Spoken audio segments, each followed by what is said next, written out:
Hello everyone, कैसे हो आप सब लोग। मैं हूं आशीष और आप देख रहे हो मेरा चैनल बायोलॉजी वाला। हम यहां पर नीट 2024 के लिए एक सीरीज स्टार्ट की है हमने, जिसमें कि हम बायोलॉजी की एनसीईआरटी में आपको हाईलाइट करते हुए ये बताते हुए चलेंगे नीट में क्या सवाल कहां से पूछा जाएगा।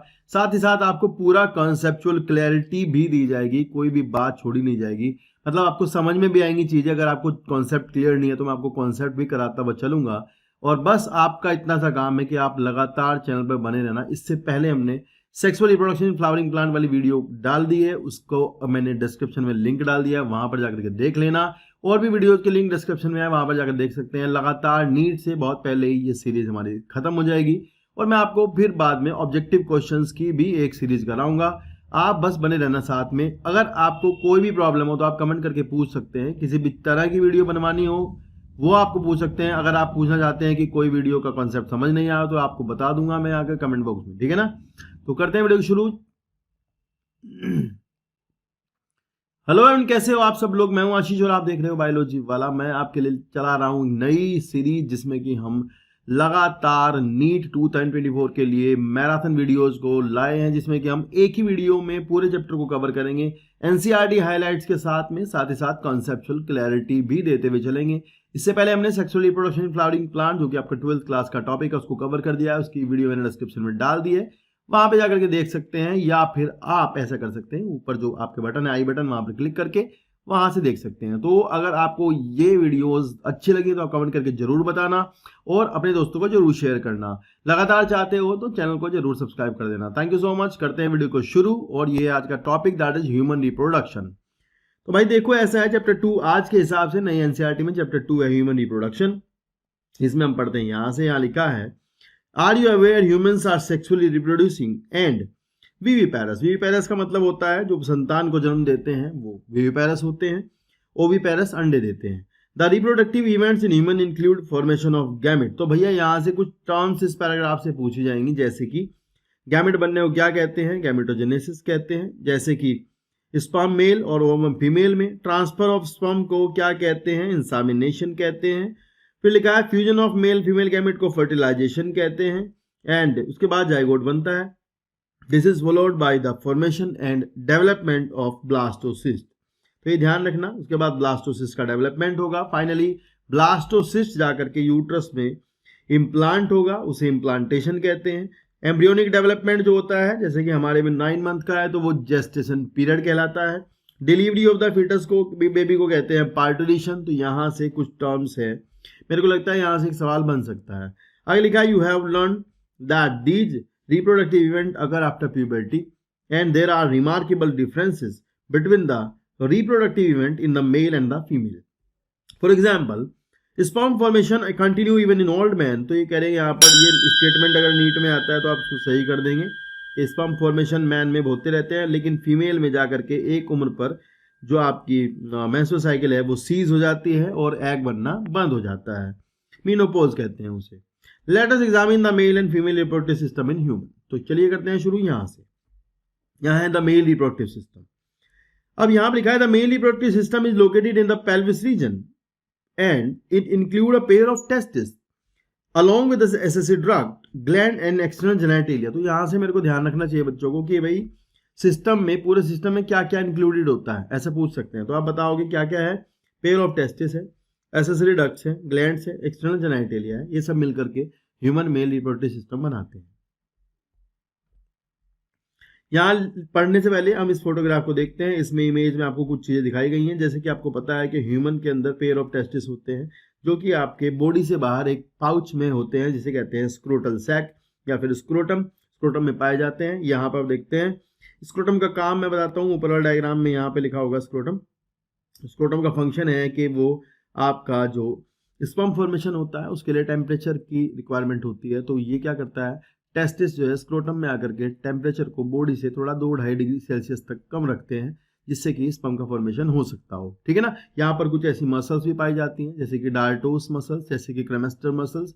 वो आपकी स्क्रोटल सैक की जो मतलब जो आपके टेस्टिस हैं उनको बॉडी की तरफ खींचने के लिए और बॉडी से दूर ले जाने के लिए मदद करती है, ठीक है ना। तो एनसीईआरटी ने दिया नहीं है वो। फिर आपको नीचे वाले डायग्राम में पहले देखते हैं यहाँ पर क्या है। यहाँ पर ऐसा है कि आपके 2 टेस्टिस होते हैं। अगर आप टेस्टिस के अंदर जाओगे टेस्टिस का जो अगर आप हम सेक्शन देखेंगे तो उसके अंदर आपको दिखाई देगा कि कंपार्टमेंट्स होते हैं।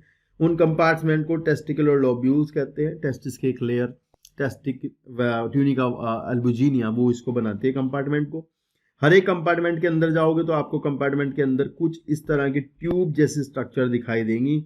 हर एक कंपार्टमेंट के अंदर कुछ ट्यूब जैसा होता है, that is called as the seminiferous tubules. तो यहाँ पर दिया नहीं है, मतलब यहाँ कहीं है सेमिनिफेरस ट्यूब्यूल। उसके बाद अगर आप देखोगे तो सेमिनिफेरस ट्यूब्यूल्स के अंदर से आपके स्पर्म बनते हैं, वो आगे बताएंगे। और स्पर्म बनने के बाद वो आपके आते हैं बाहर मतलब यहाँ पर, that is the rated testis. उसके बाद रेटेड टेस्टिस एक जाल जैसा होता है, उसके बाद आपको ये उठी हुई कुछ पाइप जैसे दिख रहे होंगे, इन्हें कहते हैं वैसिफ्रेंशिया। इसके बाद स्पर्म जो है वैसिफ्रेंशिया में आते हैं। वैसिफ्रेंशिया से जाएंगे इपिडाइडाइमिस, यहाँ पर मैचुरेशन वगैरह होगा, मोटिलिटी प्राप्त करेंगे और नरिशमेंट भी लेते हैं। ध्यान रखना, इपिडाइडाइमिस वैसिफ्रेंशिया वगैरह भी नरिशमेंट देती हैं स्पर्म्स को। उसके बाद इपिडाइडाइमिस से होते हुए आपके जो है फाइनली वास डिफरेंस में स्पर्म आ जाते हैं। तो ये तो था इतना काम टेस्टिस वाला एरिया का। एक बार आप यहाँ फिर ऊपर वाला डायग्राम को भी देख लें, इसमें लिखा है कि यहाँ पर ग्लैंड्स पेनिस है, फोरस्किन है, पेंस है और प्रोस्टेट ग्लैंड्स वगैरह हैं। और ग्लैंड वगैरह की पोजीशन यहाँ से मेरे ख्याल से याद रखनी होती है आपको, ग्लैंड कहाँ पर होती है ये ध्यान रखना होता है। तो आप ध्यान से देख सकते हैं कि जो वैस डिफरेंस आपकी टेस्टिस से आई है, ये वैस डिफरेंस है यहाँ पर। ये वैस डिफरेंस जाएगी और ये जाकर के आप देखोगे ध्यान से तो यहाँ पर ये है सेमिनल वेसिकल, और सेमिनल वेसिकल की एक डक्ट है, ये छोटी सी डक्ट है यहाँ पर, ये इसको ज्वाइन करती है वैस डिफरेंसिया। फाइनली ये वैस डिफरेंस यहाँ पर आकर के सेमिनल वेसिकल की जो डक्ट है उसको ज्वाइन करती है ये यहाँ पे, और इस डक्ट को कहते हैं इजैकुलेटरी डक्ट। क्या कहते हैं? Ejaculatory duct. और इजैकुलेटरी डक्ट फाइनली यूरिथ्रा को ज्वाइन करती है। यूरिथ्रा में भी जहाँ ज्वाइन करती है ये, इस जंक्शन के ऊपर एक ग्लैंड कवर है जिसको कहते हैं प्रोस्टेट ग्लैंड। ये तो यहाँ पर सवाल आता है कि प्रोस्टेट ग्लैंड कितनी होती हैं, तो आप बताओगे एक सिंगल ग्लैंड होती है, जबकि जो सेमिनल वेसिकल है वो 2 होती हैं, पेयर्ड होती हैं। उसके बाद आप देखोगे इस यूरेथ्रा के आगे, प्रोस्टेट ग्लैंड के आगे की तरफ 2 ग्लैंड दिखाई दिए छोटी छोटी, जिसको कहते हैं बल्बो यूरेथ्रल ग्लैंड्स, या फिर इनका नाम है काउपर्स ग्लैंड। तो ये मिलती हैं। इनकी पोजीशन आपको ध्यान रखनी होगी और प्रोस्टेट की पोजीशन ध्यान रखी होगी। और ध्यान रखना कि जो वैस डिफरेंस नीचे से आई थी वो लूप करती हुई जाती है यूरेटर के ऊपर से और फिर जाकर के सेमिनल वेसिकल की डक्ट में जुड़ जाती है। तो ये थोड़ा सा डायग्रामेटिक बात है ध्यान रखने की। यहाँ से मेरे को लगता है इजैकुलेटरी डक्ट का क्वेश्चन पूछ सकते हैं, कहाँ किससे बनती है ऐसा। नीचे वाले डायग्राम में भी आपको सेम दिखाई देगा। यहाँ पर आप देखोगे कि these are the seminal vesicle, ये सेमिनल वेसिकल है दोनों तरफ की, फिर इनकी डक्ट जुड़ के इजैकुलेटरी डक्ट बनती है और फिर फाइनली यहाँ प्रोस्टेट के नीचे जुड़ती है यूरिथ्रा में। ये सिंगल प्रोस्टेट है, 2 ये हैं, एक ये है और 2 पेयर में काउपर्स ग्लैंड होती हैं। उसके आगे यूरिथ्रा है, ठीक है ना। तो पेनाइल यूरिथ्रा है, इस तरह यूरिथ्रा के पार्ट होते हैं। तो यहाँ पर तो है नहीं, दिया नहीं है मतलब। और बाकी तो इस डायग्राम में कुछ है नहीं, अभी अपन पढ़ लेते हैं फिर बताते हैं आगे क्या है। यहाँ लिखा है the testis are situated outside the abdominal cavity within a pouch called scrotum and the scrotal help to maintain the low temperature. तो यहाँ से यही सवाल पूछा जाएगा, हमेशा से यही पूछते हैं कि भाई आपका लो टेम्परेचर मेंटेन करने का काम करती है जो स्क्रोटम होती है। ध्यान रखना, स्पर्म अगर मान लो टेस्टिस जो है वो स्क्रोटल सैक में नहीं आएंगे तो क्रिप्टो ऑर्किडिज्म उसे कहते हैं, जिसके कारण स्पर्म बनना बंद हो जाएगा। पर यह है कि टेस्टिस के अंदर हार्मोन बनने बंद नहीं होंगे, हार्मोन बनते रहेंगे, स्पर्म नहीं बनेंगे बस, ठीक है। अगर मान लो टेस्टिस नीचे न आए, स्क्रोटम में नहीं आते, ठीक है, ये ध्यान रखना। And the normal internal body temperature necessary for spermatogenesis, तो टेम्परेचर जो है वो कम चाहिए होता है थोड़ा बॉडी से स्पर्म बनाने के लिए, ये वाली बात है। And in adult each testis is oval in shape with in length of about 4 to 5, ये लेंथ याद करनी है, ये 2 सेंटीमीटर विड्थ याद करनी है आपको। The testis is covered by the dense covering, covering के बारे में यहाँ टाइप दिए नहीं गए हैं, ट्यूनिका एल्बुजिनिया, वजाइनलिस और वेस्कुलोसा यहाँ बताया नहीं है। And each testis has about, ये याद करना है कि हर एक टेस्टिस के अंदर 250 तक कंपार्टमेंट होते हैं जिन्हें हम टेस्टिकुलर लोब्यूल्स कहते हैं। और फिर हम पढ़ेंगे कि हर एक टेस्टिकुलर लोब्यूल्स के अंदर 1 से 3 तक, ये मार्क करना है, हाईली कॉइल्ड सेमिनिफेरस ट्यूब्यूल्स रहते हैं, उसके बारे में आगे पढ़ेंगे। सेमिनिफेरस ट्यूब्यूल ही वो जगह है जहां पर आपके स्पर्म बनाने वाली सेल्स स्पर्मेटोगोनिया प्राइमरी स्पर्मेटोसाइट्स मिलते हैं, जहां पर स्पर्म का फॉर्मेशन होता है।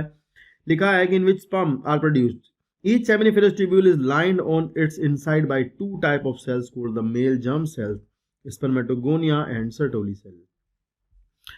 तो ये आगे पढ़ाऊंगा मैं, ठीक है ना। The male germ cell undergo meiotic division, तो जो मेल जर्म सेल्स होती हैं उनमें मियोसिस होती है और मियोसिस के बाद फाइनली स्पर्म का फॉर्मेशन होता है, जो कि आपको पता लग गया होगा सेमिनिफेरस ट्यूब्यूल के अंदर ही है।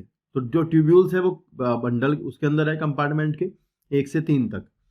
And while Sertoli cell provide the nutrition, Sertoli cell का काम होता है कि ये न्यूट्रिशन प्रोवाइड करती है जर्म सेल्स को, लिखा है यहाँ पर, यहाँ तक कि स्पर्म को भी करती है। The region outside seminiferous tubule के बाहर जो रीजन होता है वहां आप देखोगे आगे चल के डायग्राम में कुछ सेल्स पाई जाती हैं, जैसे सेमिनिफेरस ट्यूब्यूल के बीच बीच में एक स्पेस है, उस स्पेस को इंटरस्टिशियल टिश्यू कहते हैं। वहां उस स्पेस के अंदर आपको कुछ सेल्स मिलेंगी जो इंटरस्टिशियल सेल्स कहलाती हैं, और कुछ ब्लड वेसल्स भी वहां पर होती हैं, उन्हें लीडिंग सेल्स कहते हैं। तो ध्यान रखना, लीडिंग सेल्स जो है वो वहां पर जो होती हैं वो टेस्टोस्टेरोन यानी मेल हार्मोन यानी एंड्रोजन बनाने का काम करती हैं। तो लिखा है leading cells synthesize and secrete testicular hormones called the androgen. Other immunologically competent cell are also present, तो ये कह रहे और वहां पर बहुत सारी इम्यूनोलॉजिकली कॉम्पिटेंट सेल्स भी प्रेजेंट होती हैं, जो स्पेस होता है सेमिनिफेरस ट्यूब्यूल्स के बीच में। आगे लिखा है the male sex accessory ducts include the rete testis, यहाँ से आपको स्पर्म का पाथ पूछते हैं, स्पर्म पहले कहाँ, स्पर्म सेमिनिफेरस ट्यूब्यूल से निकलते हैं, फिर रेडियोटेस्टिस, फिर वेस डिफरेंशिया, फिर वेस एपिडिडाइमिस, फिर वेस डिफरेंस, और उसके बाद इजैकुलेटरी डक्ट और यूरेथ्रा, ये स्पर्म का पाथ है, ये याद कर लेना। The seminiferous tubule of the testis open into the vas efferentia through the radiotestis, and the vas efferentia leave the testis and open into epididymis. Epididymis located along the, ये position याद करनी है आपको कि epididymis जो है वो आपके 3 पार्ट होते हैं, यहाँ बताया नहीं है, पर वो पोस्टीरियर साइड ऑफ टेस्टिस पे होती है। ये सवाल यहाँ से बन सकता है।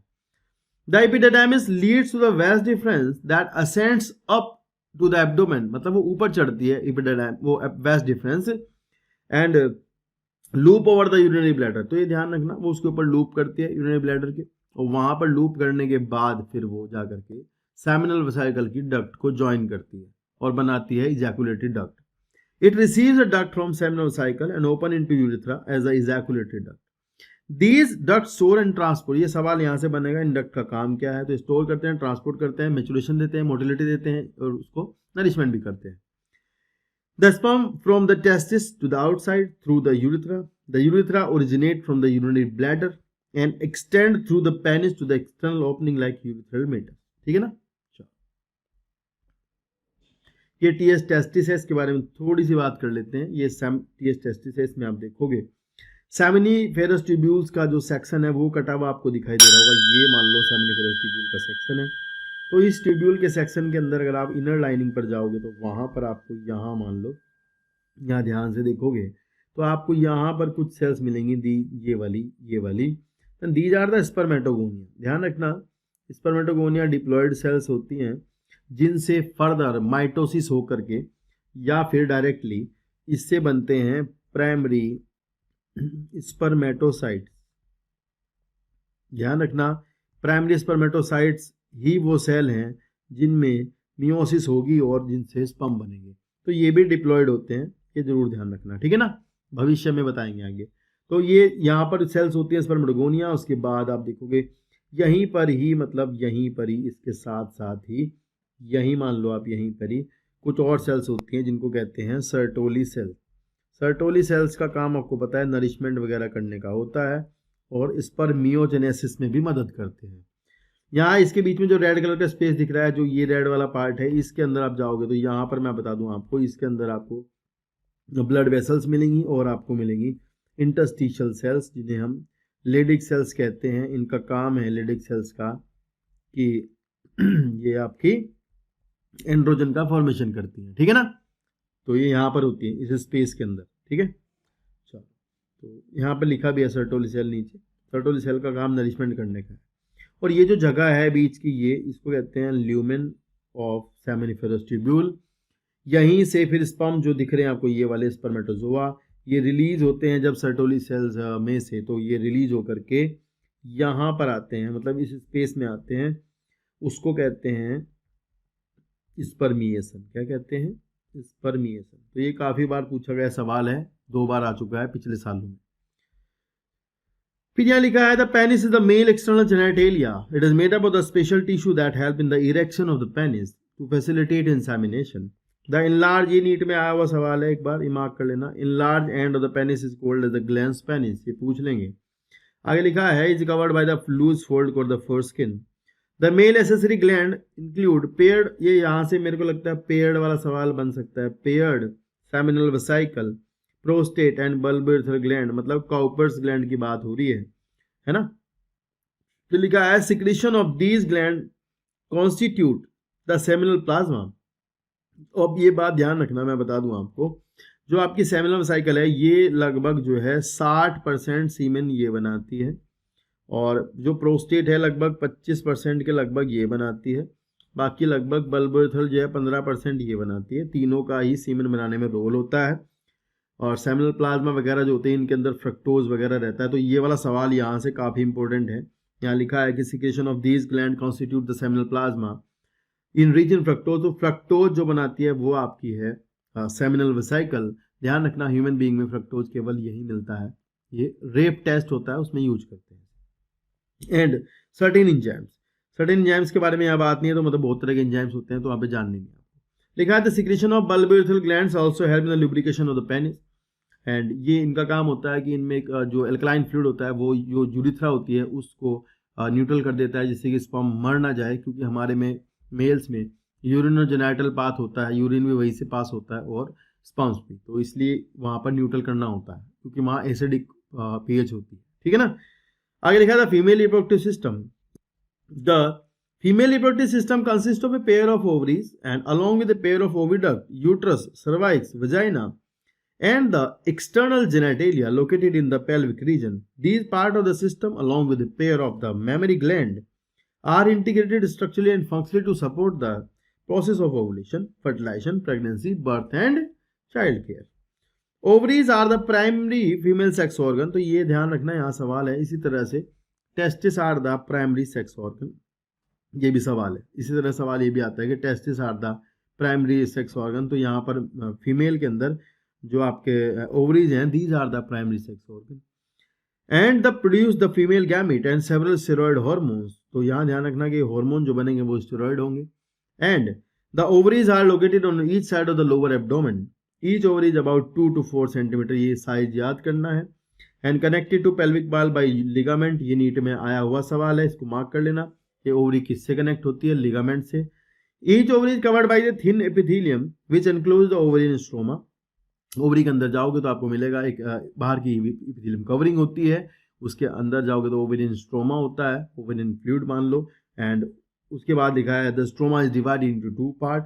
उसके बाद पेरिफेरल वाला जो होता है स्ट्रोमा वो कोर्टेक्स है, और अंदर वाला होता है मेड्यूला। ठीक है ना। चलो फिर ये डायग्राम है, इसमें से ज़्यादा कुछ सवाल आएंगे नहीं। यहाँ पे चलते हैं, यहाँ लिखा है द ओविडक्ट। तो इस डायग्राम को एक बार ध्यान से देख लो पहले, फिर आगे बात करेंगे। भाई यहाँ पे देखो आपको 2 ओवरी दिख रही हैं। 2 ओवरी जो है वो ये मेरे को लगता है ये सवाल बढ़िया है यहाँ पर कि ओवरी जो है वो ब्रॉड लिगामेंट्स के द्वारा और यहाँ पर जुड़ी होती हैं।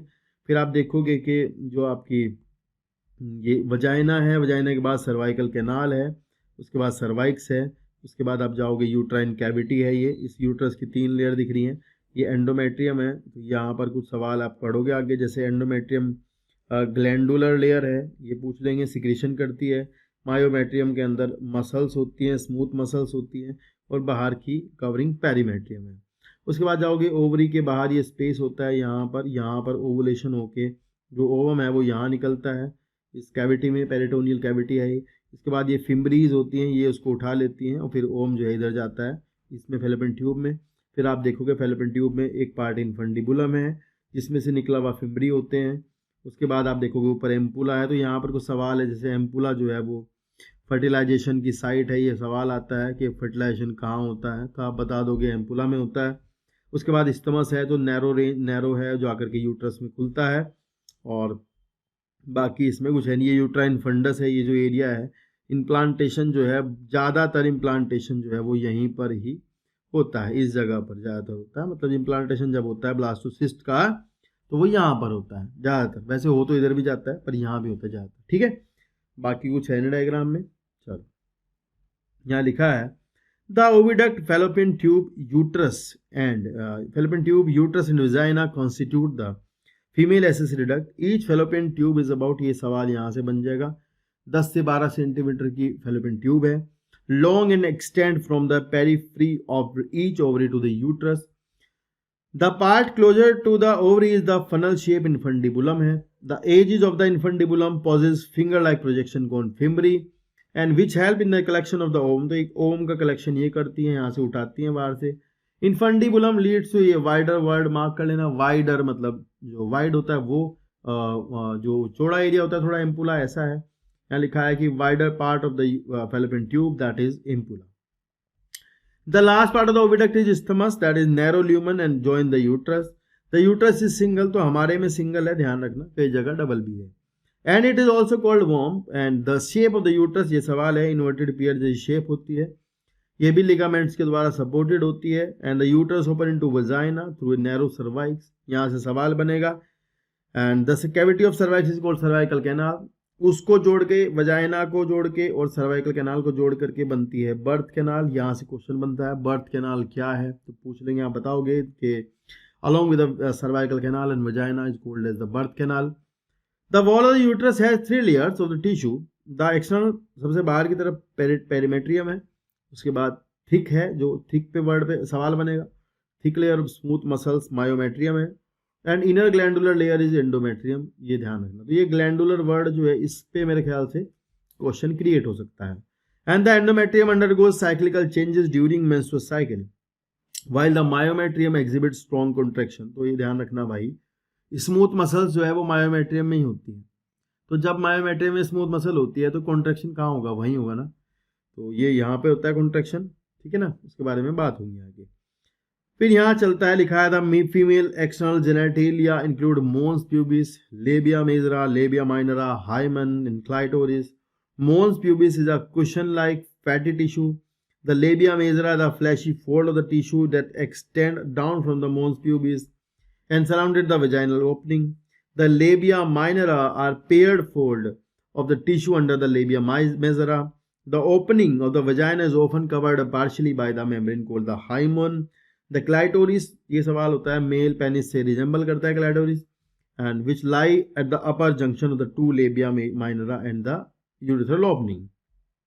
यहाँ पे लिखा है कि हाइमन जो है वो किसी तरह की भी जो आपका वर्जिनिटी है उसका वो नहीं होता, मतलब मानक नहीं होता है कि ऐसा है, तो ये कई बार ऐसे ही लिखा है कि कई बार ऐसे ही टूट जाता है, मतलब ये ऐसी पतली मेम्ब्रेन होती है तो ये टूट जाती है, like horse back riding, cycling etcetera से भी टूट जाएगा।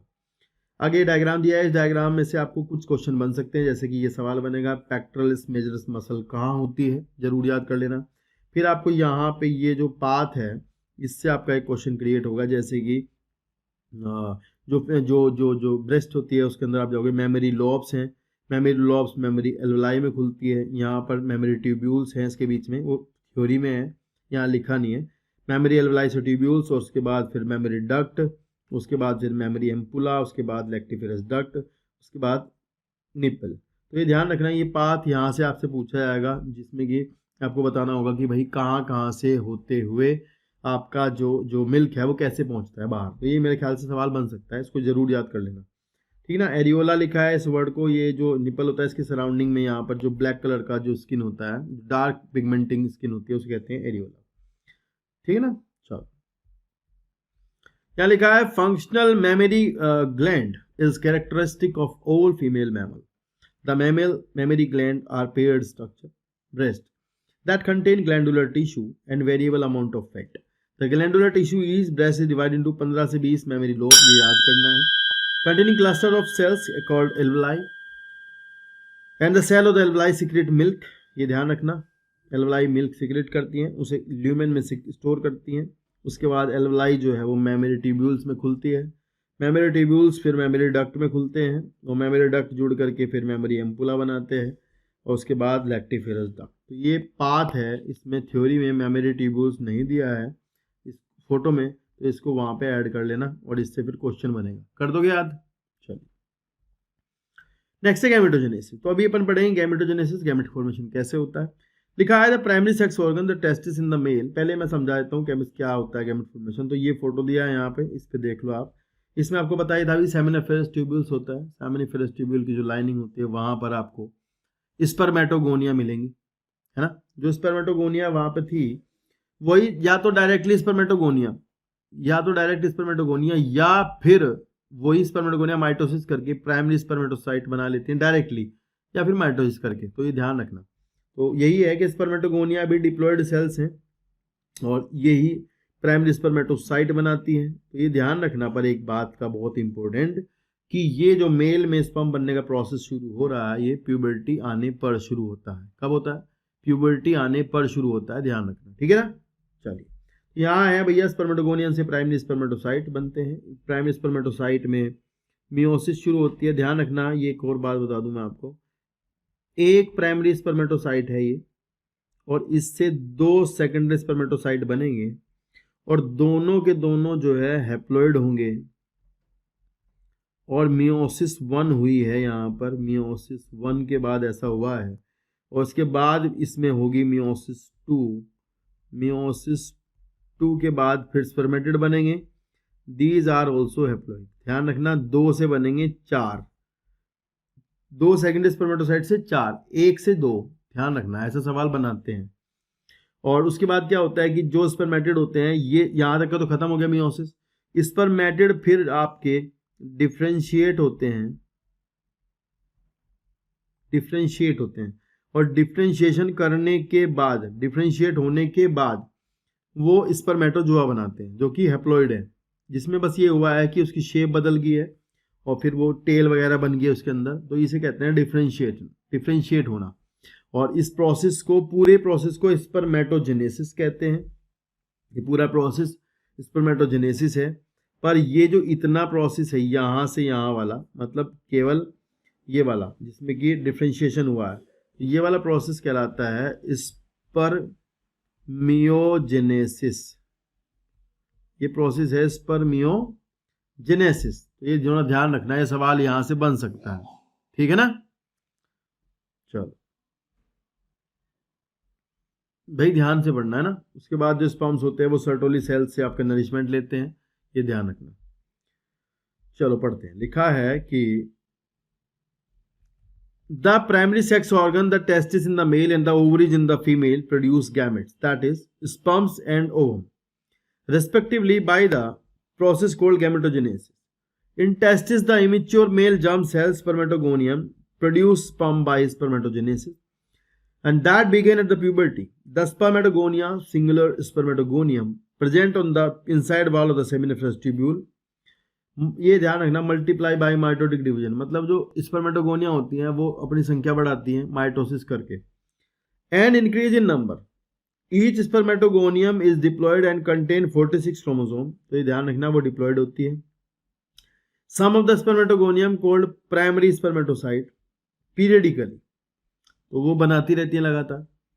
अंडरगोज मियोसिस, अब ये ध्यान रखना कि प्राइमरी स्पर्मेटोसाइट अंडरगोज मियोसिस, ये लिखा है, ये नहीं लिखा कि स्पर्मेटोगोनिया मियोसिस करती है, ठीक है ना। A primary spermatocyte complete the first meiotic division, reduction division, leading to the formation of 2 equal, ये ध्यान रखना, equal, फीमेल में अनइक्वल होगा, यहाँ पे इक्वल है, haploid cells called the secondary spermatocyte, which have 23 chromosomes each, and the secondary spermatocyte undergo the second meiotic division to produce the 4 equal haploid spermatid। तो ध्यान रखना, ये यहाँ पे थोड़ा सा प्रॉब्लमेटिक बात है, यहाँ ध्यान रखना 2 है, ये 2 है ना, तो इन 2 की बात हो रही है, ऐसा नहीं है कि एक नहीं है ये, तो ये 2 है, मतलब दोनों की बात हो रही है कि दोनों सेकेंडरी स्पर्मेटोसाइट बनाते हैं 4। फिर लिखा है what would be the number of chromosome in the spermatid, तो उसमें आपके 23 होंगे, है ना, सिंपल है ये तो। फिर लिखा है कि the spermatid are transformed into the spermatozoa sperm by the process called the spermiogenesis. After spermiogenesis sperm had become embedded, तो ये ध्यान रखना, स्पर्मेटोजेनेसिस के बाद में जो स्पर्म का हेड है वो आपका आफ्टर स्पर्मियोजेनेसिस, तो स्पर्मियोजेनेसिस मैंने आपको बताया अभी क्या था, स्पर्मियोजेनेसिस जो था वो था कि जब आपका स्पर्मेटिड है, स्पर्मेटिड डिफरेंशिएट होता है और डिफरेंशिएट होकर के आपका स्पर्मेटिड बनाता है स्पर्मेटोजोआ।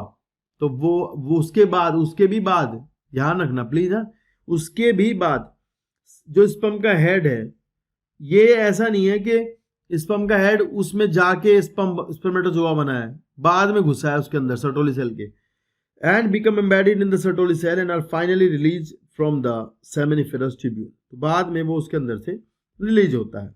तो इसको कहते हैं स्पर्मिएशन। इस पर 2 बार नीट में क्वेश्चन पिछले सालों में आए हैं, समझ आए ना। सेमिनिफेरस ट्यूब्यूल्स में से रिलीज होने, मतलब या तो लिखा रहता है कि release from the seminiferous tubule या फिर release from the Sertoli cell. तो रिलीज हुआ है, बस वहां से छूट जाना ही उसका स्पर्मिएशन कहलाता है। ये सवाल बढ़िया है। आगे लिखा है spermatogenesis start at the age of the puberty. ये भी सवाल है क्योंकि फीमेल में ऐसा नहीं होता, फीमेल में पहले ही शुरू हो जाता है, ठीक है। And due to significant increase in the secretion of gonadotropin releasing hormone GnRH। तो हार्मोनल बात थोड़ी सी समझ लो। ऐसा होता है कि मैं यहाँ पे बना भी देता हूँ, हाइपोथैलेमस जो है प्यूबर्टी आने पर ऐसा करता है, GnRH बनाएगा, गोनेडोट्रोपिन रिलीजिंग हार्मोन। ये जाएगा एंटे पिट्यूटरी के पास, एंटे पिट्यूटरी बदले में बनाएगी वो क्या बोलते हैं गोनेडोट्रोपिन्स। अब गोनेडोट्रोपिन्स में आएंगे 2, एक आएगा FSH, एक आएगा LH, luteinizing hormone, follicle stimulating hormone. FSH Sertoli cell पे काम करेगा, LH जो है वो लेडिक सेल पे काम करता है। लेडिक सेल आपको पता है क्या बनाती हैं, एंड्रोजन बनाती हैं, और सर्टोली नरिशमेंट करती है, स्पर्मियोजेनेसिस करती है, ठीक है ना। और इनहिबिन भी बनाती है, वो यहाँ दिया नहीं। तो इतना ही है बस हार्मोनल में ध्यान रखना। देखो यहाँ पढ़ो, यहाँ लिखा है कि gonadotropin releasing hormone, and this, if you recall, is a hypothalamic hormone. The increased level of GnRH then act at anterior pituitary gland। कहाँ एक्ट करता है, anterior pituitary पर एक्ट करता है, and stimulate secretion of 2 gonadotropins, that is one luteinizing hormone and follicle stimulating hormone। LH act as a leading cell, LH लीडिक पे काम करता है, प्लीज ये याद रखना। और जो एंड्रोजन बनाती है, एंड्रोजन बदले में स्पर्मेटोजेनेसिस कराते हैं। FSH एक्ट करता है सर्टोली सेल पर, जो कि स्पर्मियोजेनेसिस को स्टिमुलेट करती है। तो ये थोड़ा ध्यान रखना भाई। LH लीडिक सेल ऐसे एंड्रोजन बनाएगी, एंड्रोजन फर्दर स्टिमुलेट करेंगे स्पर्मेटोजेनेसिस को। मैं बता दूं आपको, जो स्पेस होता है बाहर वाला, जैसे कि आपको पता होगा कि जो बाहर नहीं था, मतलब जहाँ पे जैसे सेमिनिफेरस ट्यूब्यूल है, इसके बाहर यहाँ पर जो इंटरस्टिशियल टिश्यू है वहाँ पर लीडिक सेल्स थी, ये इंटरस्टिशियल सेल थी, इन्होंने बनाए थे यहाँ एंड्रोजन बाहर। तो एक्चुअली होता ये है कि ये एंड्रोजन जो है बाहर से सेमिनिफेरस ट्यूब्यूल के अंदर जाता है, मतलब अंदर कंसंट्रेट हो जाता है जा करके, उसके लिए प्रोटीन्स होती हैं वो लेके जाती हैं। तो यहाँ जा करके अंदर सेमिनिफेरस ट्यूब्यूल के अंदर जा करके वो स्टिमुलेट करता है इस पर मेटाजेनेसिस को, ठीक है ना, ये ध्यान रखना। फिर यहाँ स्पर्म का स्ट्रक्चर दिया है, एक बार देख लो स्ट्रक्चर भैया। बाहर सबसे बाहर स्पर्म के स्ट्रक्चर के बाहर प्लाज्मा मेम्ब्रेन है। ये सवाल है कि स्पर्म नहीं, ये सेल है, स्पर्म भी एक सेल है, तो इस कवर होती है किससे, प्लाज्मा मेम्ब्रेन से कवर रहती है, ध्यान रखना। उसके बाद आपको दिखेगा यहाँ पर एक जरा सा ये जो एक्रोजोम है, इससे बहुत सारे सवाल कभी जमाने में आया करते थे। इनमें पहला सवाल ये होता था कि इसको कौन बनाता है, तो आप ध्यान रखना, इसको गोल्गी बॉडी बनाती है। कौन बनाती है, गोल्गी बॉडी। और इसका काम होता है कि एक्रोजोम के अंदर बहुत सारे इंजाइम्स होते हैं, जोनालाइसिन्स वगैरह होते हैं, हाइलुरोनिडेज वगैरह होते हैं, जो कि आपके इंजाइम्स क्या करते हैं, जब ये स्पर्म फर्टिलाइज करता है ओवम को, तो वहाँ पर काम आते हैं। तो ध्यान रखना, एक्रोजोम के बारे में सवाल जरूर आएगा। उसके बाद देखोगे यहाँ पर न्यूक्लियस है, जो कि थोड़ा इलोंगेटेड सा न्यूक्लियस है, ऐसा नॉर्मली नहीं होता, ये ध्यान रखना। इलोंगेटेड न्यूक्लियस के बाद आप देखोगे यहाँ पर नीचे की तरफ, यहाँ पर एक छोटी सी ये वाइट कलर की जैसे डॉट जैसा है, ये इसको कहते हैं सेंट्रियोल। तो ये वाला सेंट्रियोल जो है, सेंट्रियोल ये वाला जो है वो पोस्टीरियर वाला है, इसके आगे भी एक और होता है, दो होते हैं। तो यहाँ पर ये होता है, वो होता है आपका प्रोक्सिमल सेंट्रियोल, और ये आपका होता है नीचे वाला डिस्टल। तो डिस्टल वाले से निकलती है फ्लैजिला, ये जो जा रही है एक्सोनीम कहते हैं इसको, यहाँ पे लिखा नहीं है, ठीक है। फ्लैजिला जैसा है तो इसमें 9+2 अरेंजमेंट है, ये सवाल पूछा जाएगा, फ्लैजिला वाला अरेंजमेंट होगा।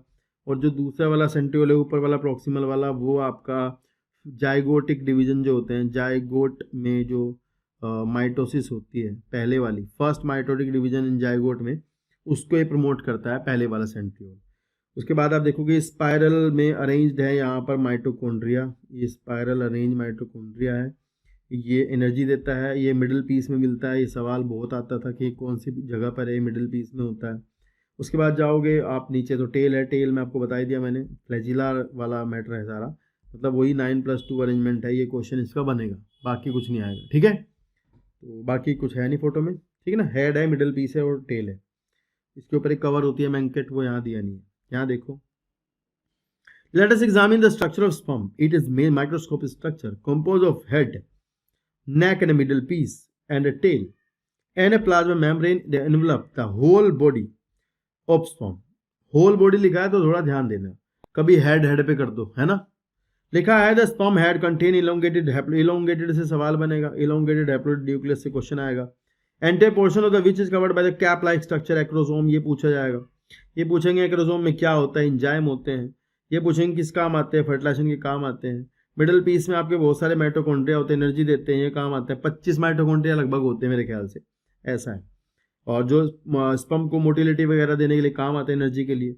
एक बार में 200 से 300 मिलियन स्पर्म्स जो है वो एक इजैकुलेशन में निकलते हैं। उसमें से 60% स्पर्म जो है वो नॉर्मल होते हैं, उनमें से भी 40% जो है वो मोटिलिटी दिखाते हैं। तो यहाँ से कुछ मैथमेटिकल पोर्शन है, इसको याद करना है, बाकी सीधे सीधे सवाल है, डाटा है, याद कर लेना। नीचे लिखा है sperm are release from the seminiferous tubule, तो ये लाइन ध्यान से पढ़ो, sperm release from the seminiferous tubule, यही स्पर्मिएशन है, यही है spermiation. Are transported by the accessory duct, secretion of epididymis, ये बहुत अच्छा सवाल है, बहुत बहुत बहुत अच्छा, कि भाई एपिडाइडाइमिस का जो सिक्रीशन होता है, secretion of epididymis, vas deferens, seminal vesicle, ये जो सिक्रीशन है, and prostate are essential for maturation and motility. ये वर्ड आप मार्क कर लेना, ये पेपर में आएगा, ये वाला मैच्योरेशन एंड मोटिलिटी वाला बहुत अच्छा सवाल बनेगा, ध्यान रखना। मैच्योरेशन मोटिलिटी वाला सवाल। And the seminal plasma along with the sperm constitute the semen and the function of the male sex acid duct or gland and maintain by the testicular androgen, मतलब हार्मोन जो androgen है वो उसको maintain रखता है, ठीक है ना। तो ये तो था मेल वाला पोर्शन जो यहाँ पर खत्म हो गया है। इसके बाद जो शुरू होगा वो होगा आपका फीमेल वाला प्रोसेस। फीमेल में गैमेट फॉर्मेशन कैसे होता है, फीमेल में एग कैसे बनता है, ओवुलेशन कैसे होता है, ये वाला मैटर यहाँ से शुरू होगा, ठीक है ना। चलो देखते हैं। The process of formation of mature female gamete is called oogenesis, which is markedly different from the spermatogenesis, जो किससे अलग है, स्पर्मेटोजेनेसिस से अलग है। एंड फिर लिखा है कि oogenesis initiated during the embryonic development. तो यहाँ यार ये ध्यान रखने वाली बात मैं बता दूँ आपको कि जो oogenesis होती है भाई वो आपकी अलग होती है। मतलब oogenesis जो है ना वो जब लड़की माँ के गर्भ में होती है तभी शुरू हो जाता है मियोसिस। जैसे मेल में तो पढ़ा था कि वो प्यूबर्टी आने पर होता है, पर यहाँ नहीं, यहाँ लड़की जब मान लो गर्भ में है माँ के, वहीं पर ही उसकी ओवरी में मियोसिस जो प्राइमरी oocytes होते हैं उनमें शुरू हो जाती है, ठीक है ना। तो इसको पढ़ने से पहले मैं एक बार समझा देता हूँ ताकि आपको समझ आए। ये फोटो देख लेते हैं पहले, फिर बाद में पढ़ेंगे। तो यहाँ पर आप देखो, ये ओवरी का डायग्राम दिया है इन्होंने। इस डायग्राम में सबसे बाहर की तरफ ये एक लेयर है जो आपको दिख रही होगी इसकी, यहाँ पर जो कि एपिथेलियम है। इसके एपिथेलियम में भी आप देखो यहाँ पर कुछ फॉलिकल बने हुए छोटे छोटे, देखो। तो होता ये है कि जब एक लड़की जब लड़की जो है वो माँ के गर्भ में होती है तो उसकी ओवरी में यहाँ पर बहुत छोटी छोटी जो सेल्स हैं, ऊगोनिया, वो जैसे वहाँ स्पर्मेटोगोनिया थी तो यहाँ पर ऊगोनिया आ जाती हैं, बहुत सारी बन जाती हैं ऊगोनिया, माइटोसिस कर करके एपिथेलियम, जर्मिनल एपिथेलियम जो होती है उससे, और जर्मिनल एपिथेलियम की सेल्स होती हैं यहाँ पर, क्यूबॉइडल सेल्स होती हैं, और उससे ऊगोनिया बनती है। फिर ऊगोनिया जो है वो आपकी यहाँ बनाती हैं प्राइमरी oocytes। तो ऊगोनिया जो है वो क्या बनाती है, पहले यहाँ बहुत सारे ऊगोनिया होती है, बहुत सारे, लाखों, 4 लाख लगभग। तो वो क्या बनाती हैं यहाँ पर, प्राइमरी oocytes बनाते हैं। तो these are the primary oocytes, यहाँ प्राइमरी oocyte बन जाते हैं। फिर पता क्या होता है, प्राइमरी oocytes के चारों तरफ यहाँ पर कुछ सेल्स लग जाती है ऐसे, तो ओवेरियन स्ट्रोमा जो है वहीं से ही लग जाती हैं सेल्स। तो these are the granulosa cells, इनको कहते हैं, ये दिखा भी रखी है यहाँ पे, इनको कहते हैं ग्रेन्युलोसा सेल्स। ये हैं ग्रेन्युलोसा सेल्स, तो ये ग्रेन्युलोसा सेल्स हैं। तो अभी ये बन गया है primordial follicle. Primordial follicle, follicle छोटा सा फोलिकल, फोलिकल लिफाफा, कवर, ऐसा सोचो।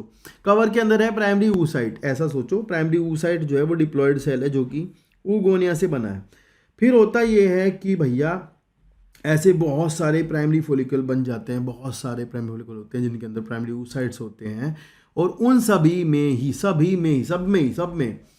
में ही मियोसिस शुरू हो जाती है। और मियोसिस शुरू होने के बाद मियोसिस 1 चल जाती है, प्रोफेज 1 चल जाती है। उसके बाद प्रोफेज 1 में आपको पता ही है क्या क्या होता है। शुरू से लेप्टोटीन चलेगी, जाइगोटीन चलेगी, पैक्टीन चलेगी और डिप्लोटीन चलेगी। तो डिप क्रॉसिंग ओवर वगैरह हो चुका होगा, डिप्लोटीन आएगी, डिप्लोटीन यहाँ पर रुक जाएगी।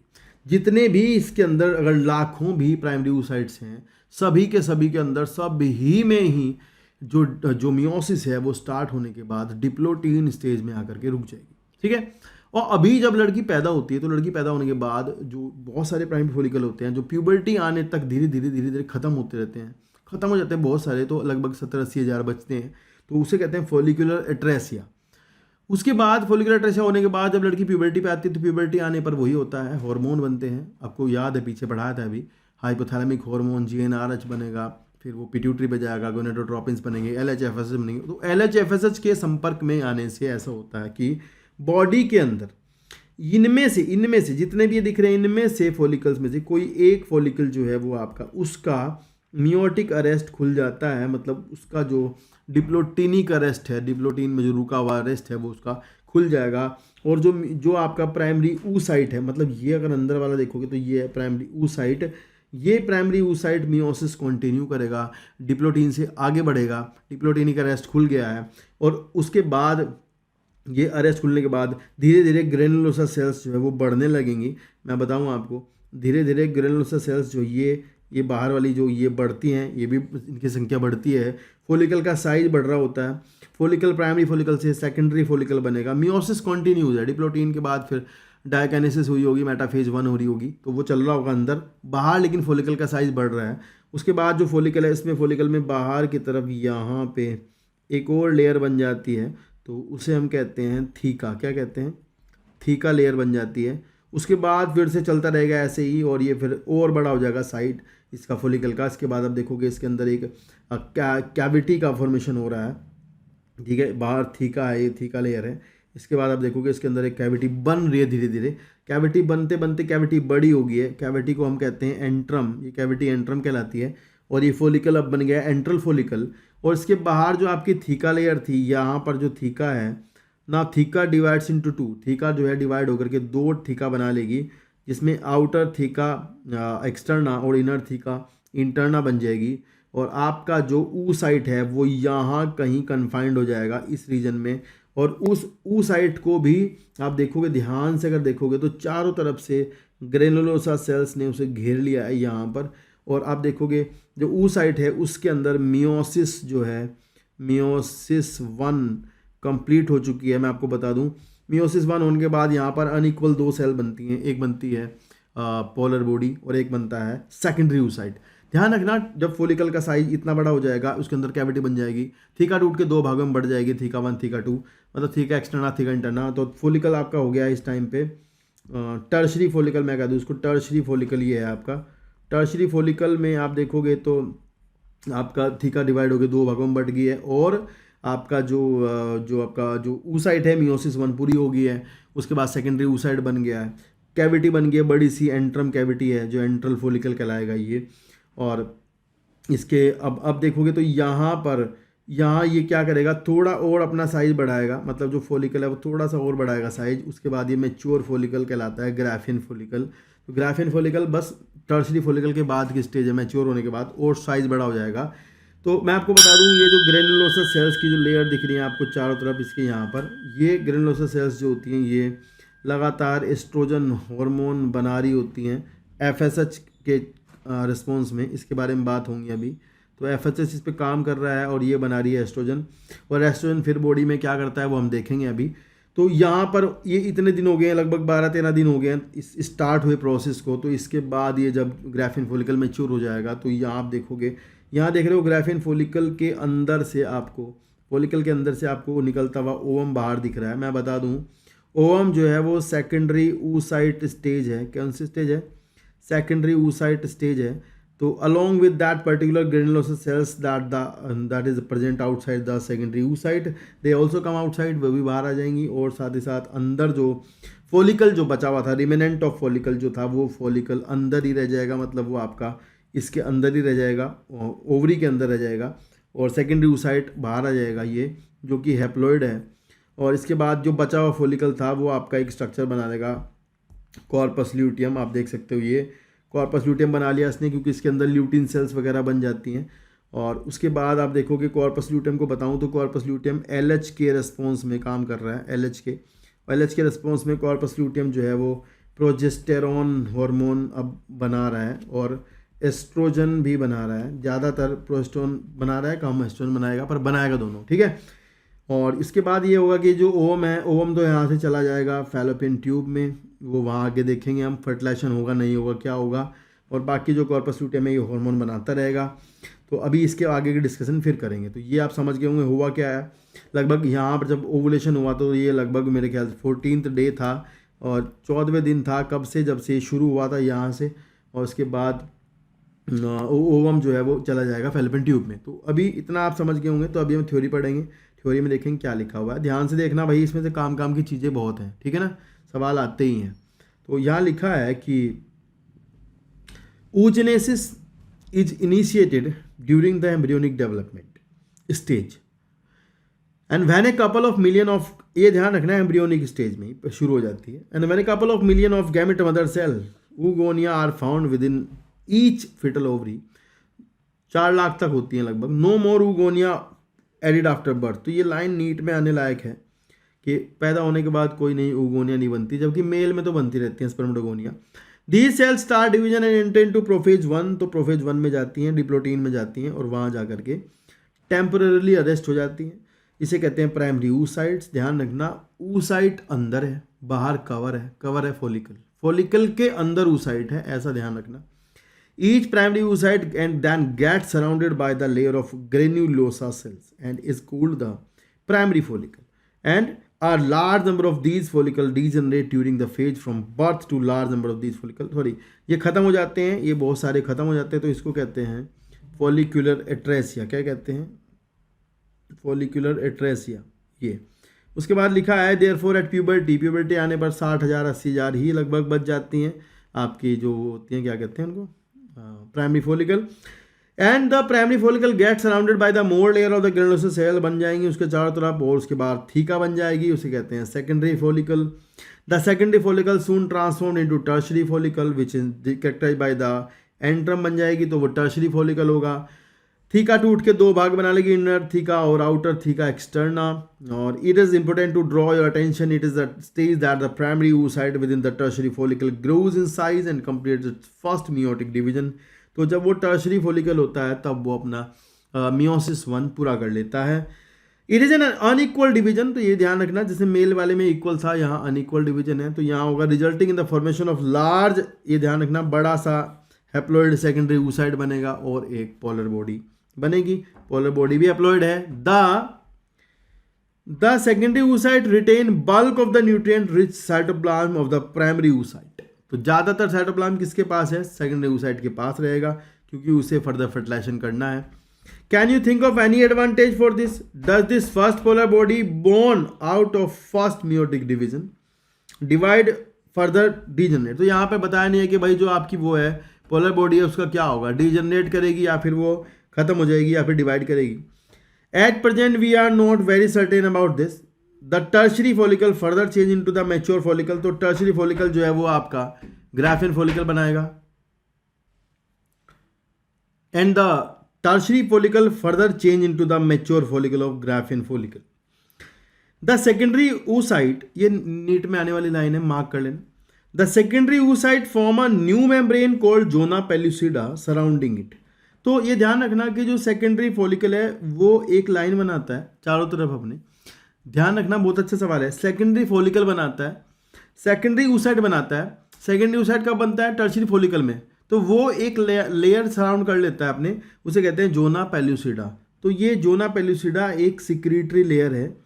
भाई बहुत अच्छा सवाल है, सिक्रीशन है एक्चुअली, सिक्रीटरी है। तो ये सेल्यूलर लेयर नहीं है, ये सवाल बनेगा। सेल्यूलर लेयर नहीं होती जोना पेल्यूसिडा, सिक्रीशन होता है, ठीक है। चलिए फिर लिखा है the Graafian follicle now rupture to release the secondary oocyte and from the ovary by the process called ovulation. Ovulation होगा, उसके अंदर से सेकेंडरी oocyte बाहर निकल जाएगा ओवरी के और पेटर्नल कैविटी में आ जाएगा। Can you identify major difference between the spermatogenesis and oogenesis? तो ये तो आप देख लो, फोटो में दिखा रखा है इन्होंने यहाँ पे।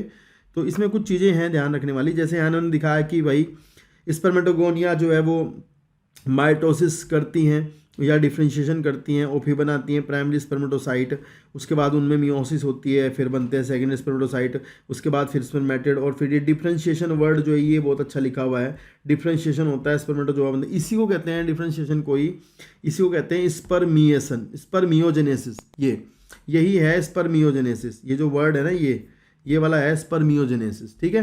फिर इसके बाद यहाँ फीमेल में, लेकिन आप देखोगे ध्यान से कि ऊगोनिया है, ऊगोनिया मतलब बर्थ से पहले ही है, ये इतना जो है बर्थ से पहले ही है ऊगोनिया। फिर प्राइमरी oocyte बना लेंगी बर्थ से पहले ही, और फिर उनमें मियोसिस शुरू हो जाएगा, फिर वो अटक जाएगा, रुक जाएगा, और फिर जा करके प्यूबर्टी आने पर, तो ये लिखा है यहाँ प्यूबर्टी।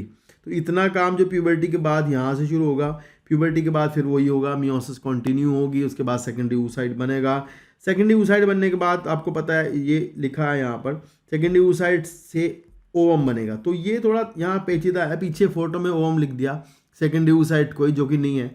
तो सेकेंडरी oocyte में अगर फर्टिलाइजेशन हो जाता है, ये ध्यान रखना है, अगर सेकेंडरी oocyte में फर्टिलाइजेशन हो गया तो तब जा करके ओवम बनेगा, अगर फर्टिलाइजेशन नहीं हुआ तो ओवम नहीं बनेगा। तो ध्यान रखना, अगर प्रेगनेंसी नहीं है तो ओवम नहीं बनता, ऐसा है, ये ध्यान रखना। तो ये सेकेंडरी oocyte से बनेगा ओवम और सेकेंड पोलर बॉडी, ये ध्यान रखना, ये भी अपलोड है, ये भी अपलोड है। और इसके बाद मतलब ये मियोसिस 2 होती है। तो मियोसिस 2 तब होती है जब फर्टिलाइजेशन होता है। सेकेंडरी oocyte आपका मेटाफेज 2 में रहता है, कौन सी में? मेटाफेज 2, अगर कोई पूछ ले तो इसमें अरेस्ट है, ठीक है। चलो उसके बाद है मेंस्ट्रुअल साइकिल, ये लिखा है the reproductive cycle in the female primate, monkey, apps and human beings is called the menstrual cycle. The first menstruation began in the puberty is called menarche. In female, the menstruation is repeated an average interval of about 28 to 29 days. And the cycle of events starting from the menstruation till the next one is called the menstrual cycle. One ovum released ovulation during the middle of the cycle, यानी 14th day पर जाकर के one ovum release होता है. And the major event of the menstrual cycle are shown in figure this one. तो पहले अपन figure देख लेते हैं, उसके बाद में बात करेंगे। तो यहाँ फिगर में लिखा है, देखो ध्यान से, चीज़ों को बहुत ध्यान से ये फोटो देखने का है भाई, ठीक है, इंपॉर्टेंट है बहुत ज़्यादा। मैं आपको बता दूं कि जैसे ये पहले हम ओवरी वाले पार्ट को देखते हैं। ओवरी में आपने देखा था प्यूबर्टी आने पर जो आपका प्राइमरी फॉलिकल था, ये इसका अरेस्ट खुल गया है, इसमें मियोसिस अंदर, ध्यान रखना यार ये थोड़ा इंपॉर्टेंट है, ये अंदर येलो वाला जो है ना ये है oocyte और बाहर फॉलिकल है। तो इसमें चल गई है मियोसिस, मतलब मियोसिस जो है वो यहाँ तक चलती जा रही है, मियोसिस कंटिन्यू है इतने में। मियोसिस 1 टर्शियरी फॉलिकल में जाकर के मियोसिस 1 खत्म होगी, प्लीज़। हाँ, फिर उसके बाद आप देखो ध्यान से, फॉलिकल का साइज बढ़ता जा रहा है, ये फॉलिकल का साइज बढ़ रहा है, तो इसके ऊपर ग्रेन्युलोसा सेल्स जो ये है ये बढ़ती जा रही है। ये ग्रेन्युलोसा सेल्स जो है ये एस्ट्रोजन हार्मोन सिक्रेट कर रही हैं, ये ध्यान रखना है। इसको सिक्रेट कराने का काम है एफएसएच का, किसका? एफएसएच का। एफएसएच काम कर रहा है ग्रेनुलोसा सेल्स पे और ये बना रही है एस्ट्रोजन, तो ये ध्यान रखना। तो प्यूबर्टी आने पर क्या होता है, पिट्यूटरी हार्मोन बनना शुरू हो जाते हैं, उन दोनों के रेस्पॉन्स में है, दोनों ही, ज़्यादातर तो दोनों ही, लेकिन यहाँ एफएसएच पढ़ते हैं, ऐसा है, दोनों के रेस्पॉन्स में काम होना शुरू होता है। उसके बाद फिर आपका ग्रेनुलोसा सेल्स जो हैं, जो बढ़ रही हैं, जो सेकेंडरी फॉलिकल बन रहा है उसमें बनते बनते संख्या बढ़ रही है उनकी, तो वो बना रही है एस्ट्रोजन। एस्ट्रोजन जाएगा, वो आपका यूट्रस पे जा करके एंडोमेट्रियम पर काम करता है। मतलब ऐसा है कि एंडोमेट्रियम को आपका बढ़ाता है, उसका साइज प्रोलिफरेट करता है, उसके अंदर ब्लड वेस्कुलर सप्लाई वगैरह बढ़ाता है। ये वाली बात यहाँ से ध्यान रखनी है आपको, ठीक है। फिर आप देखोगे ध्यान से कि जो फॉलिकल है ये आपका ग्राफिन फॉलिकल बन गया। उसके बाद आप देखो कि मिडिल ऑफ द साइकिल में लगभग 14th डे के लगभग 14 डे पर जा कर के एक दिन क्या हुआ कि दोनों हार्मोन LH और FSH दोनों बढ़ गए हैं। देखो ध्यान से, दोनों बढ़े हुए दिख रहे होंगे, दोनों बड़े हैं। LH ज़्यादा बड़ा है, बस ये बात है, बड़े दोनों हैं, ठीक है ना। LH ज़्यादा बड़ा है पर बड़े दोनों हैं, ध्यान रखना। तो दोनों बढ़ते हैं तो ज़्यादा LH के रिस्पॉन्स में हुआ। LH सर्ज कहते हैं इसको, क्या कहते हैं, LH सर्ज हुआ। LH सर्ज होने से ये हुआ कि भाई जो आपका फॉलिकल था ये खुल गया है और इसमें से ओवुलेशन होकर के जो सेकेंडरी oocyte था वो अपनी सब लेयर्स के साथ में बाहर आ जाता है, ओवुलेशन हो गया। बचा हुआ फॉलिकल अंदर ही रह गया, बचा हुआ फॉलिकल ट्रांसफॉर्म हो गया कॉर्पस ल्यूटियम में। अभी जो LH है ये ध्यान रखना कि LH के रिस्पॉन्स में कॉर्पस ल्यूटियम अब ज़्यादा काम कर रहा है, LH काम कर रहा है यहाँ पर। और LH के रिस्पॉन्स में आप देखोगे कि ये बनाने लग गया अब प्रोजेस्टेरॉन। तो ये थोड़ा इंपॉर्टेंट है कि जैसे ही ओवुलेशन होगा उसके बाद आपका प्रोजेस्टेरॉन बनना शुरू हो गया। और प्रोजेस्टेरॉन बनने के बाद ये हुआ कि प्रोजेस्टेरॉन ने और ज़्यादा एंडोमेट्रियम पर काम करना शुरू कर दिया। एंडोमेट्रियम और प्रोलिफरेट होने लगी है क्योंकि इसको लग रहा है कि अभी इम्प्लांटेशन होगा। उसके बाद आप देखोगे एस्ट्रोजन भी बढ़ गया है, एस्ट्रोजन भी काम कर रहा है बॉडी में, एस्ट्रोजन भी बढ़ गया है, दोनों बढ़ गए हैं। उसके बाद आप देखोगे कि जो कॉर्पस ल्यूटियम में धीरे धीरे छोटा होता हुआ दिखाया है। तो ये कब होगा, ऐसा कब होगा, अगर फर्टिलाइजेशन नहीं होगा। अगर फर्टिलाइजेशन नहीं होगा तो भाई आपका जो एंडोमेट्रियम है पूरी तरह से प्रोलिफरेट करती रहेगी। फिर उसके बाद क्या होगा कि दिन जो है वो लगभग 19, 20, 21, 23, 24, 25 दिन हो गए होंगे। और इसके बाद यहाँ पर क्या होगा, बढ़ा हुआ जो आपका प्रोजेस्टेरोन है वो आपका एक निगेटिव फीडबैक देता है और वो जा करके LH को बंद करा देगा।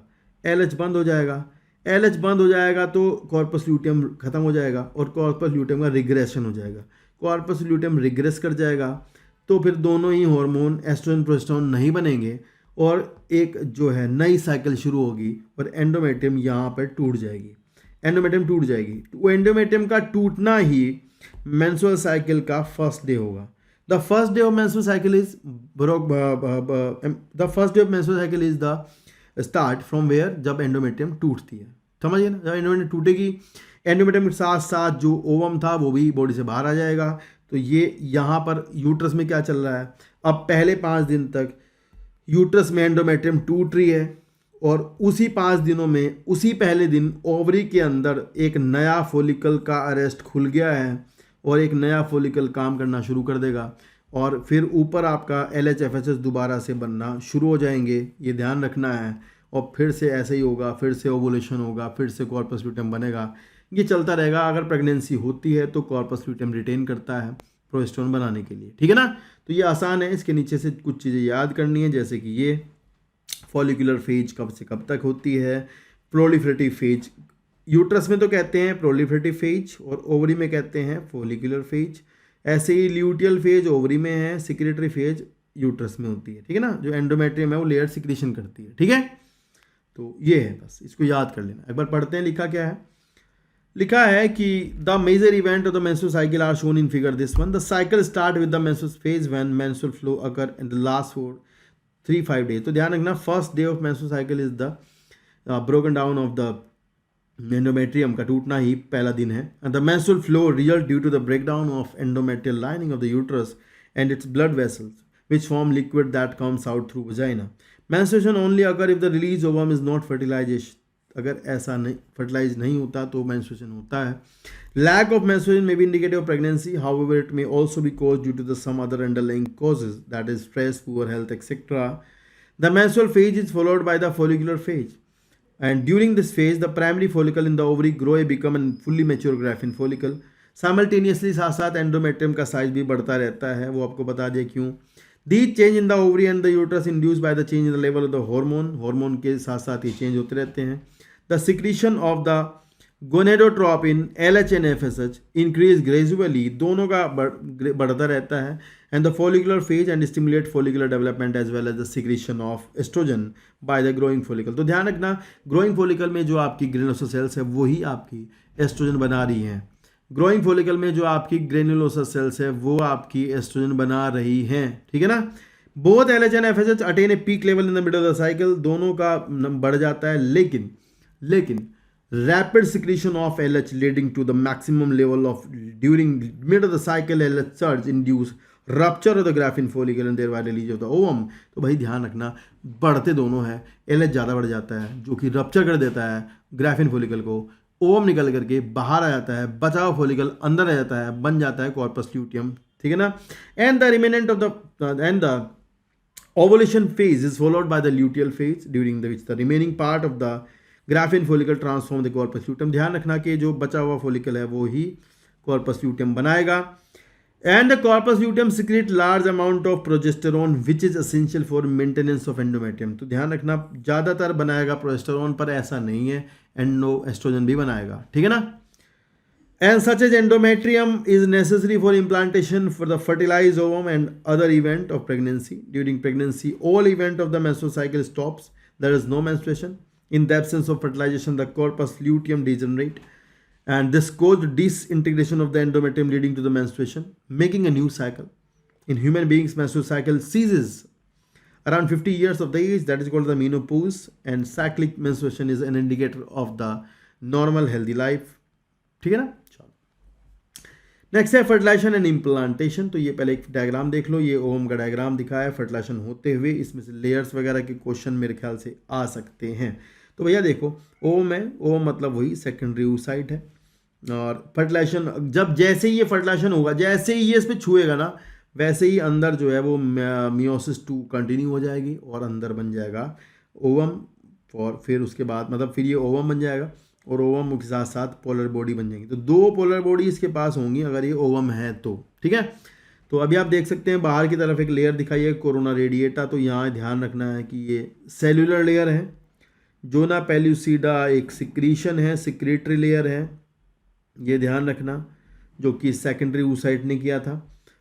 ये स्पेस है पेरीवेटालाइन स्पेस, और ये स्पर्म आ रहे हैं फर्टिलाइज करने के लिए। ध्यान रखना ये जो एम्पुला होता है, आपको पता है एम्पुला रीजन में फर्टिलाइजेशन होता है, और एम्पुला में आने के बाद जब ये फर्टिलाइजेशन करते हैं तो होता ये है कि जैसे ही स्पर्म आकर के यहाँ छूता है इसकी मेम्ब्रेन को अंदर आकर के, तो वैसे ही इसके अंदर मियोसिस 2 कंटिन्यू हो जाती है, अदरवाइज नहीं होती।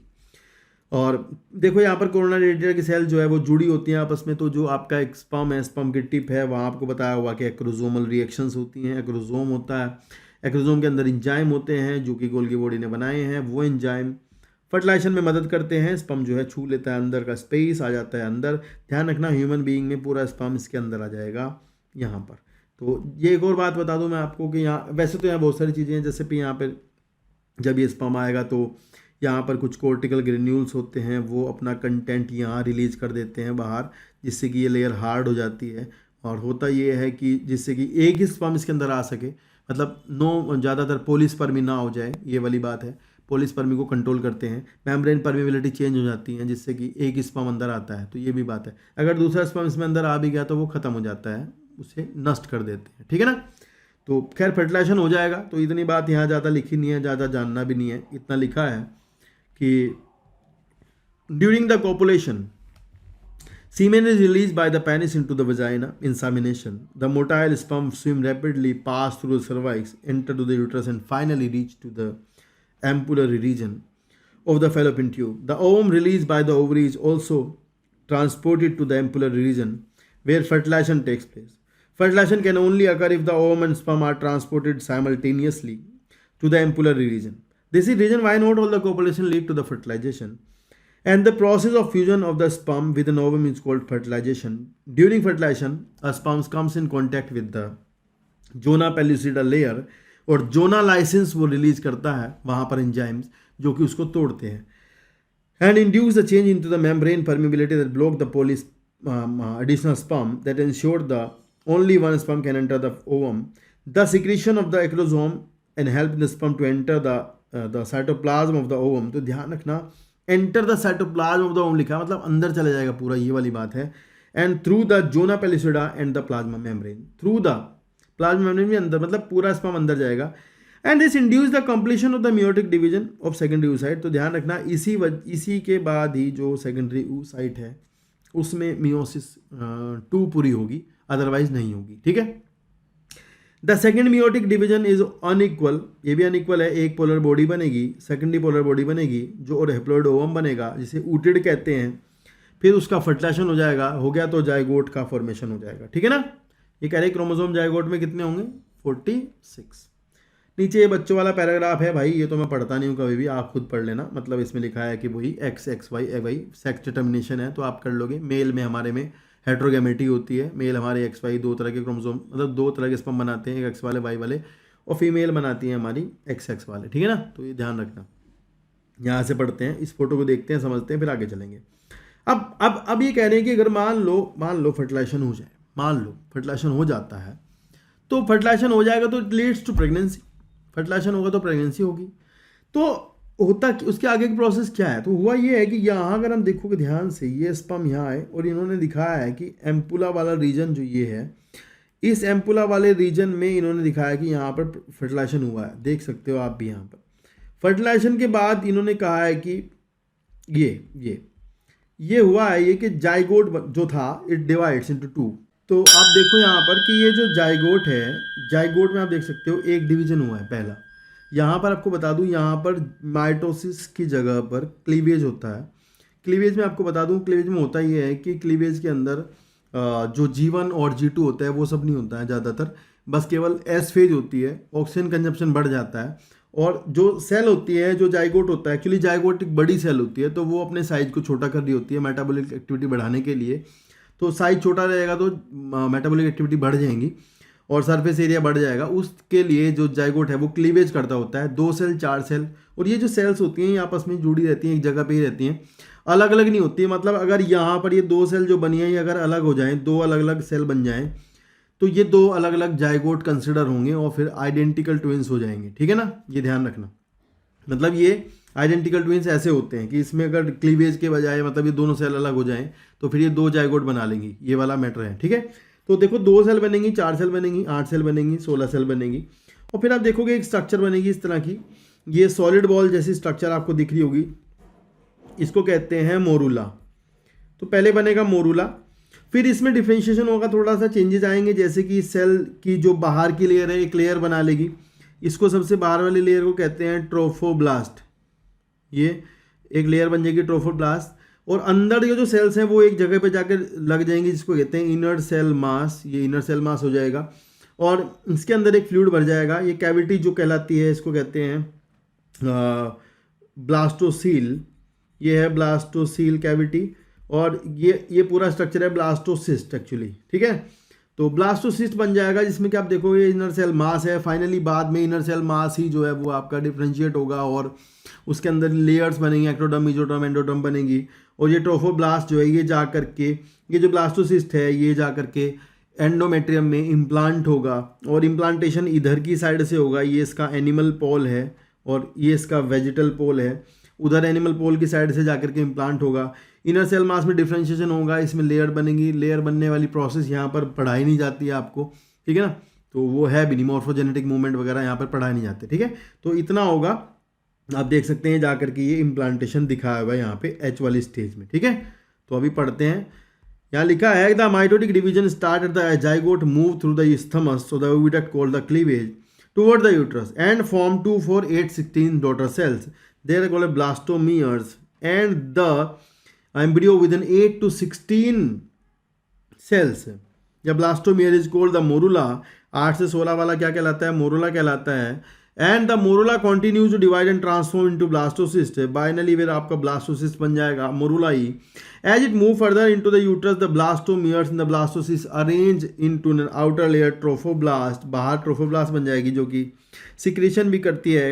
And in inner group of cell is attached to the trophoblast called the inner cell mass, and the trophoblast layer then get attached to the endometrium and the inner cell mass get differentiated into embryo. तो inner cell mass फिर आपका epiblast, hypoblast बनाएगा और layers बनेंगी, ectoderm, mesoderm, endoderm बनेंगी और वो चलता रहेगा। After attachment the uterine cell divide rapidly and cover the blastocyst, मतलब यूट्रस की जो एंडोमेट्रियम है वो उसके अंदर पूरा अंदर धस जाएगा और जो एंडोमेट्रियम है वो उसको नीचे से पूरा कवर कर लेगी, ऐसा होगा। As a result the blastocyst become embedded into the endometrium to the uterus and this is called the implantation. Implantation, ठीक है ना। तो इम्प्लांटेशन से आगे आपको डिफरेंशिएशन वगैरह ज़्यादा बताया नहीं गया है, अभी सीधा सीधा प्लेसेंटा पे बात होगी।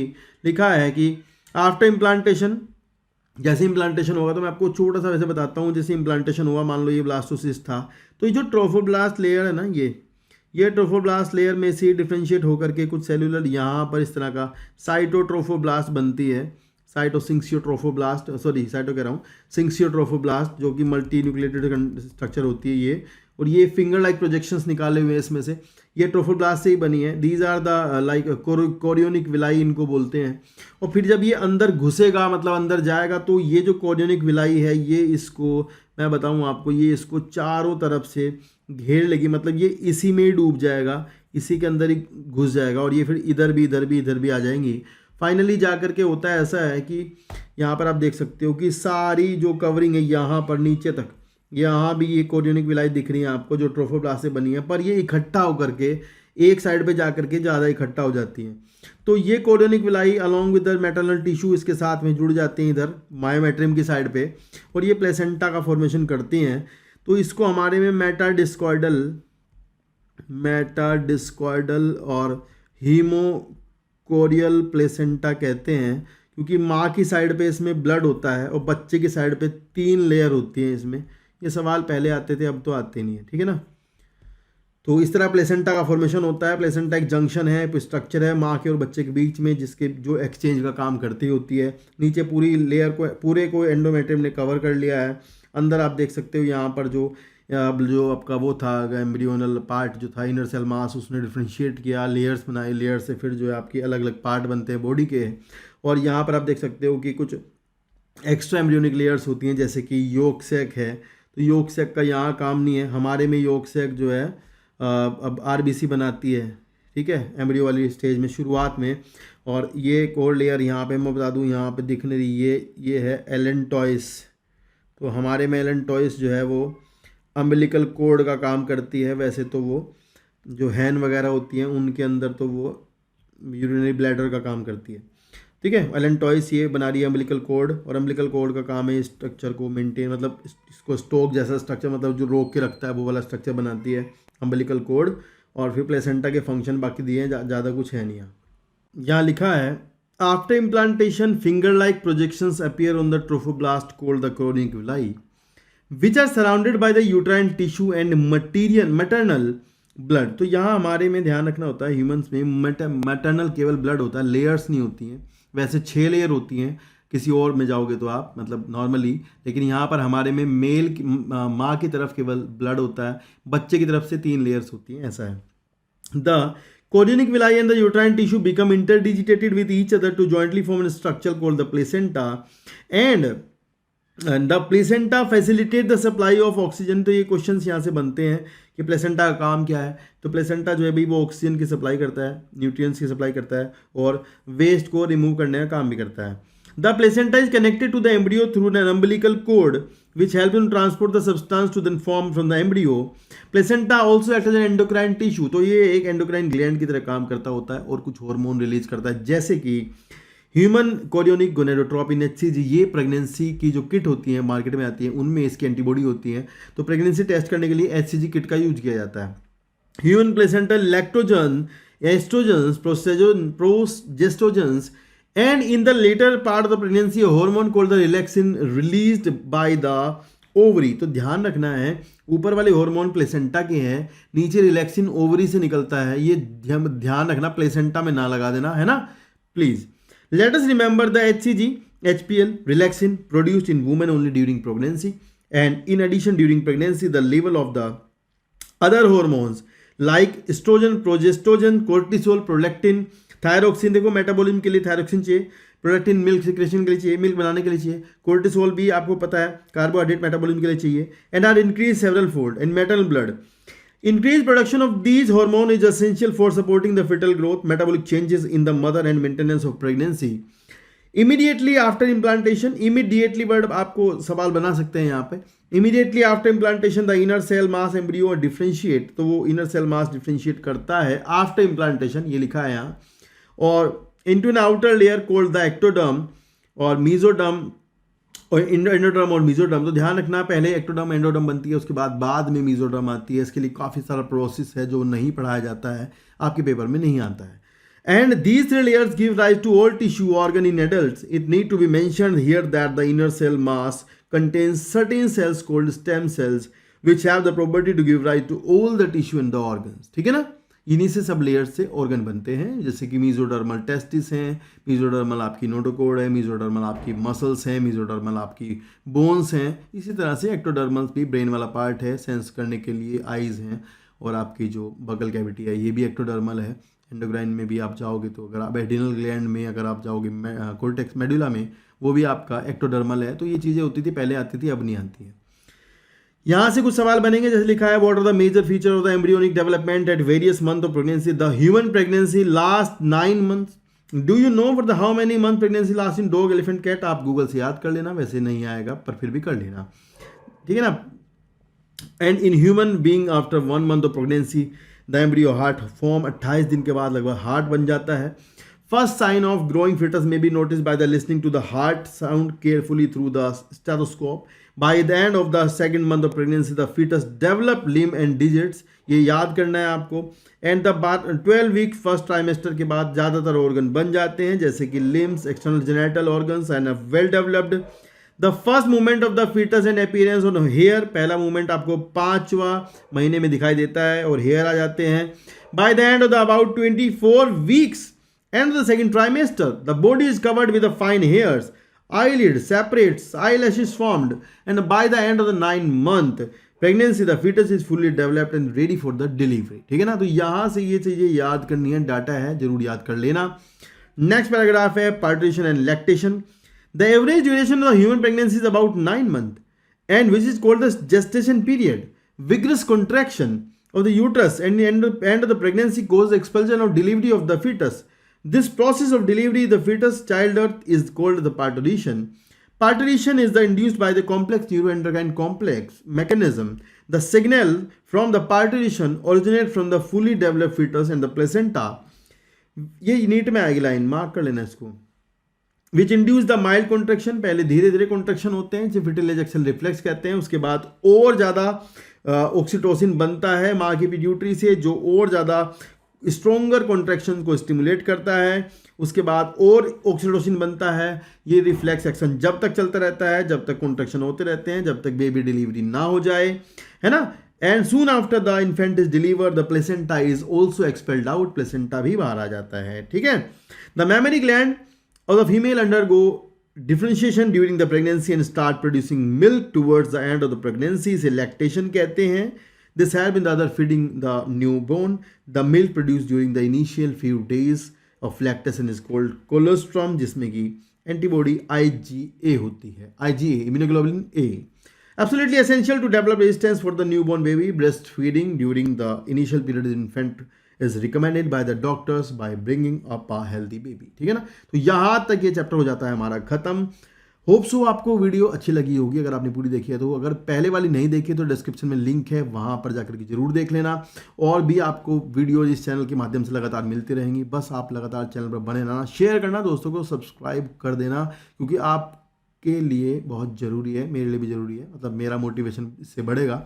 तो बाकी नेक्स्ट चैप्टर की वीडियो आपको 11th क्लास की भी वीडियो आज से मिलना शुरू हो जाएगी। और 11th क्लास में हम पीछे से शुरू करने वाले हैं, लास्ट चैप्टर शुरू करेंगे, ठीक है ना। तो आप बने रहना बस चैनल पर। टेक केयर, मिलते हैं नेक्स्ट वीडियो में, बाय बाय।